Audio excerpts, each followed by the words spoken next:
So now we come to the spark that set off the war.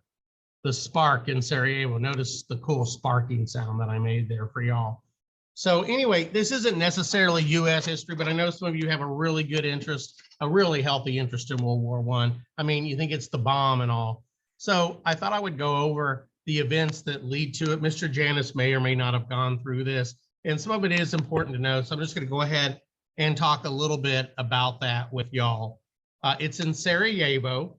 Sarajevo, y'all, is part of what's called Bosnia, which used to be part of Yugoslavia, which used to be part of the Austro-Hungarian Empire. And that is where in June 1914, the spark that lights the powder keg that starts World War I begins.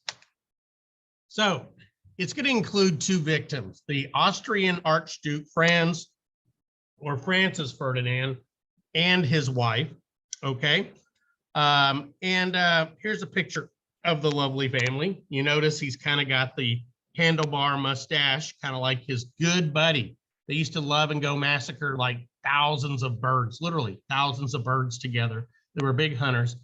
But this guy, y'all, was the heir apparent. He was the heir to the throne. Now, his uncle, right, was in charge, or great uncle maybe even, was in charge of the Austro-Hungarian Empire. Now, Franz Josef's only son, Rudolf, had committed suicide. So this guy was it. But this guy had screwed up, y'all. He had married a woman that had no royal background. She was what was known as a common woman, okay? And so they told him, you can marry her. Sophie is her name. You can marry Sophie, but your kids, shown right here, will not be able to inherit the throne. Okay, you'll be able to become to become monarch of the Austro-Hungarian Empire, but not your kids. But he never gets that chance because he is going to be assassinated. So what happens is this, y'all, and this is where nationalism comes to play in World War I getting started.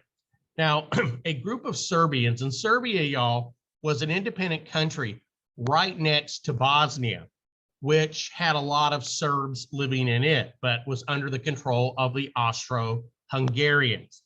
So there's an assassination plot organized by these folks because word comes out that Francis Ferdinand is visiting Sarajevo.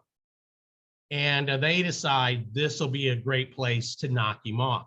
So the Serbian nationalists, who are known as the Black Hand, they decide to assassinate him, hoping, y'all, to inspire a war that will lead to Bosnia joining Serbia. And I hate to say it, y'all, but ultimately they kind of get what they want, because after World War I, we do create a country combining those two and some others into what's known as Yugoslavia. So don't ever say crime doesn't pay. Now, the thing is, this plot was known by several Serbian people in the government. It wasn't officially supported, but it was known by them. They even provided weapons. They provided transportation to the plotters because there were multiple assassins involved in this kind of thing. So Franz Ferdinand shows up. He and his wife are driving through the streets of Sarajevo, okay? Now, if you guys have seen the movie The Kingsman, they actually kind of get this sort of right to a point. What happens is they, one of the assassins, y'all, panics, doesn't show up. One of them, y'all, has kind of a basic kind of grenade, and he hits it on a lamppost, which gets the fuse going, and he throws it.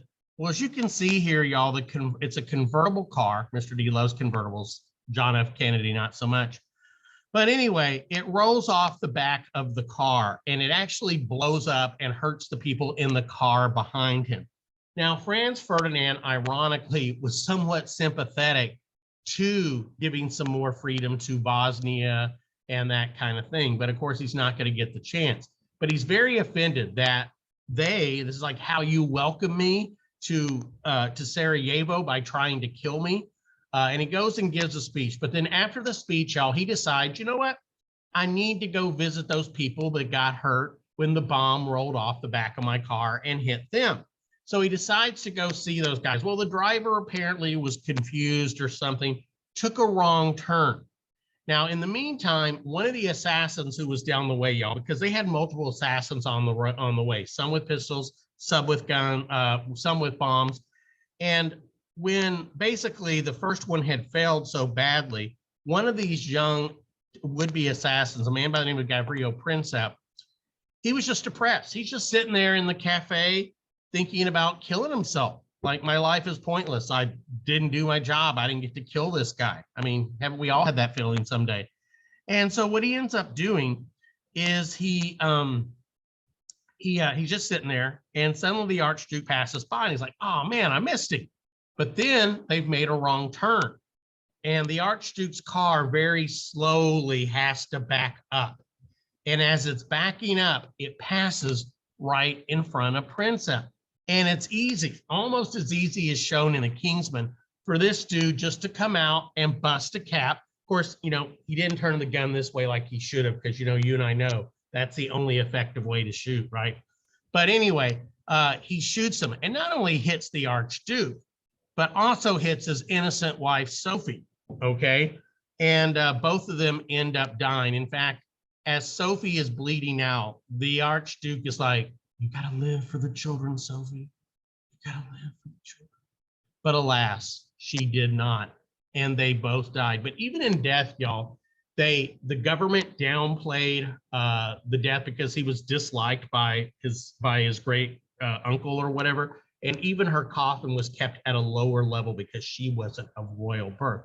But nevertheless, he was mad, the leader of Austria-Hungary, and this was a perfect excuse, y'all, for him to go after Serbia that had been causing him such problems. Okay, so let's see what we got here as far as videos go. Destiny changes forever in Bosnia, which Austria-Hungary has annexed recently. But Serbia had opposed this move. It wants to expand by uniting the Slavic peoples of the Balkans. June 28, 1914. Rare historical footage. Franz Ferdinand, the heir to the Austro-Hungarian crown, together with his wife, has just escaped a first assassination attempt. They stop at City Hall to protest vehemently.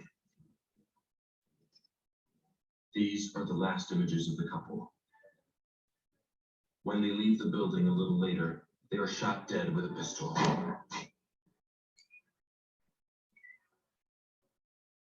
The assassin, Gavrilo Princip, is a 19-year-old Bosnian nationalist. It was the Serbians who provided his pistol. There you go. That's going to be hard to get out of the washing machine, I think. His assassination in Sarajevo will have unimaginable consequences. Though at first, it is covered as a minor news story.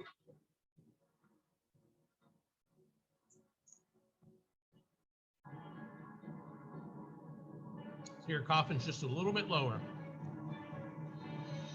Colorization makes it seem a little bit more to life. So let's see, let's go back to this, their funeral and everything, because a lot of the players that I talked about are there.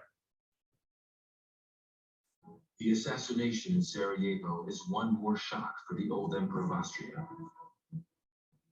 George V has no sense of what is about to explode, any more than the President of France, who has come to London on an official visit to reaffirm the Entente Cordiale, the new friendship, which after centuries of deadly rivalry, now links Great Britain and France.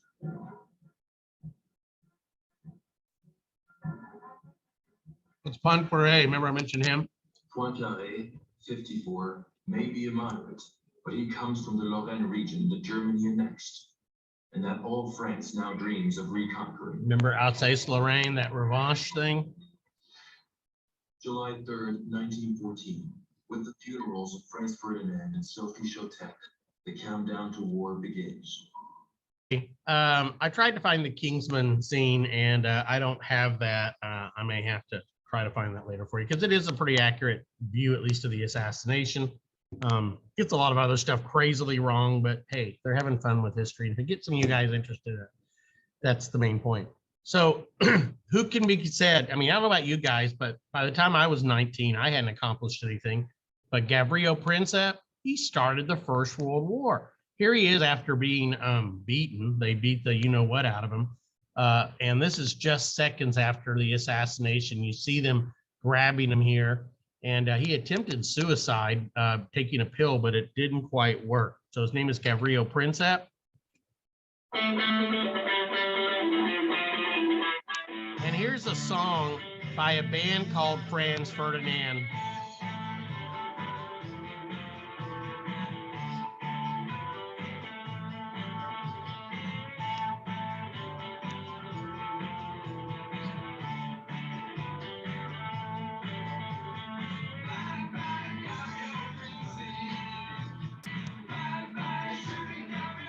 Bang, bang, shoot me, Gabrielle.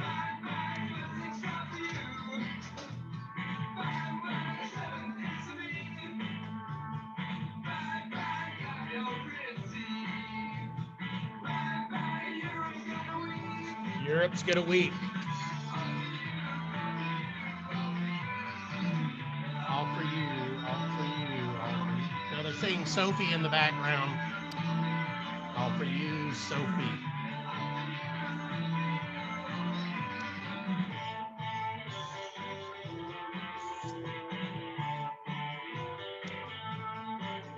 Here he is being arrested right here.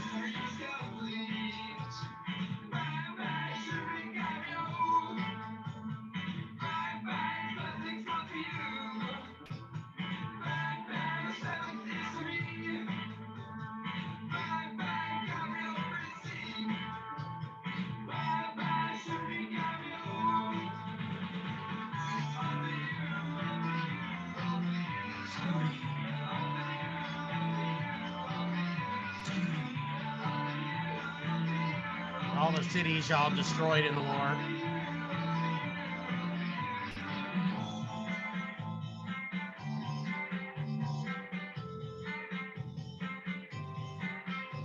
Black in.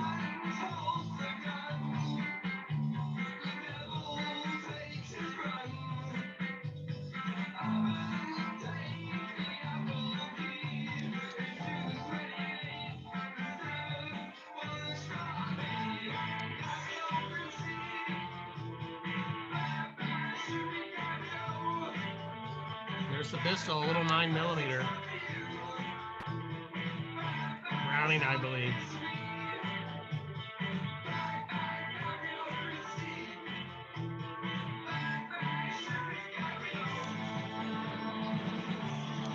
Austria. So here you see the chain of events.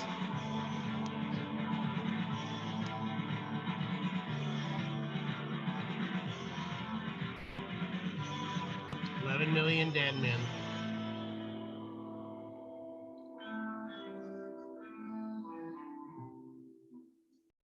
So Princip, y'all, ends up actually living to see, well, he didn't live to see the creation of Yugoslavia, but he lives to see pretty close to the end of the war. He ends up getting tuberculosis and dying in prison. But sadly, he changed the world, and I can't say it was for the better. So that is the band, Franz Ferdinand. Here's a picture of him. This particular version of it has the lyrics, but I like the other one because it's got a lot of the pictures and stuff like that.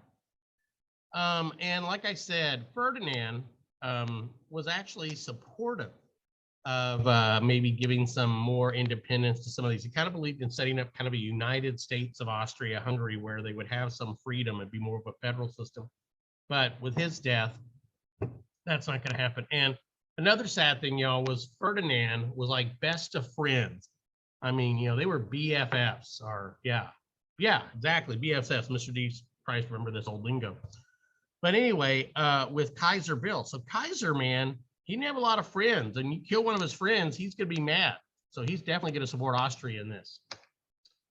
All right, so a lot of people had said, you know, what would cause this whole alliance system to blow up? Well, it'd probably be some fool thing in the Balkans. And indeed, that's what happens when this guy gets shot. So Austria, y'all, because the assassin was a Serb, wants to punish the neighbor Serbia. So it issues an ultimatum, right? And here you see him spanking that bad boy. Serbia here is spanking Austria. Of course, it ends up being Austria kind of spanks Serbia. And they basically say, look, we want to come in, we want to search and check to see who this assassin was. how many people were involved or whatever. Okay. So reason Austria felt like it could do this, y'all, why it could issue this ultimatum, basically demanding that Serbia give up all of its independence and everything like that, was because they knew they would have the backing of Germany. Now, why did Austria worry about a little country like Serbia? Because Serbia, y'all, was good friends with Russia. Russia had kind of let them down in 1908, and Russia said, we'll never let you down, Serbia, again, if anybody bothers you. And so Franz Joseph contacted, the Kaiser and basically says, look, I'm issuing this ultimatum to Serbia. If this means, if we invade Serbia, it could mean war with Russia. Will you back us? And Kaiser Wilhelm said, look, I will back you even if it means war with Russia. This has gone down in history, y'all, as a blank check. Basically, Kaiser Wilhelm is given a check to Franz Joseph saying, look, dude, whatever happens, I've got your back. I'm covering you. Now, Serbia does meet most of the demands. It doesn't want war, but it can't meet all of them. And so Austria uses it as an excuse and 4 days later invades. As a result, the Russians, y'all, and think how big a country Russia is. It takes a while for them to mobilize. Now, what does that mean? They call up men who've been in the army, who are in the army and at home, and they move them towards the border. Now, this also sets off a thing. Some people call this war by timetable, because if I'm sending my men to your border, then you're going to have to do what? You're going to have to send your men to my border, and you're increasing the chances of war breaking out. So the Kaiser writes his cousin, Nicholas II of Russia, and says, look, Nicky, they called each other Nicky and Billy, please send your troops back. And Russia refuses, saying, look, we can't take that chance. We're going to leave our troops there. And so Germany decides to declare war on Russia because Russia will not do that. But that means if you declare war on Russia, France is going to have to go to war on Russia's side. Okay. So now you've expanded the war from Austria to Serbia to Russia to Germany and now France, all because of the assassination of this Archduke down in there. Now, the thing is this, y'all, Germany is lodged between both Russia and France, and it had planned for this with what was known as the Schlieffen Plan, okay? Now, they knew it takes a while for Russia, to wake up from their vodka-induced stupor or whatever, and the idea was this, okay? If they can throw their forces against France first and knock out France by taking Paris, okay, they then can transfer those forces over to fight the Russians, who are just like waking up at this point. So Germany did not want to fight this two-front war. So this is what the von Schlieffen Plan is. You knock out the other side. But this is the trouble, y'all. To invade France, the Germans would cut through Belgium. Belgium was guaranteed its right. It used to be part of Spain, y'all. Belgium was, part of Spain as the Netherlands had been. But in I think it was 35 or something, the British and others had signed an agreement. And even the Germans had signed it, guaranteeing their sovereignty, guaranteeing their country. But Germany called that just a scrap of paper. And they went right through Belgium. What does that mean? Britain has to support Belgium, which means Britain. And not just Britain, y'all, but if you look here, these are all the territories that were part of the British Empire. If you're fighting the British, you're also fighting Canada, eh?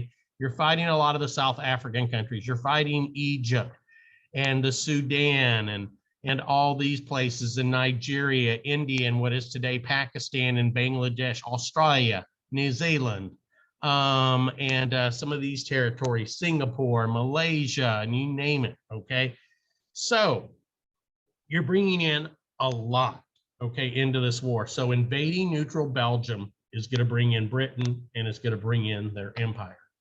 And as I said, this is going to be used as propaganda. The Kaiser, by invading Belgium, had said, oh, that document guaranteeing Belgium's security, that's just a scrap of paper. I mean, he was always good, y'all, at saying stupid stuff to get us in trouble or get himself in trouble. So are you confused by all this? You're not alone. And the Onion, y'all, put together a famous sort of history called This Dumb Century. And this is one of my favorites. I even have it on the side of the classroom. Notice what it says here. War declared by all. Austria declares war on Serbia, declares war on Germany, declares war on France, declares war on Turkey, declares war on Russia, declares war on Bulgaria, declares war on Britain. Ottoman Empire almost declares war on itself.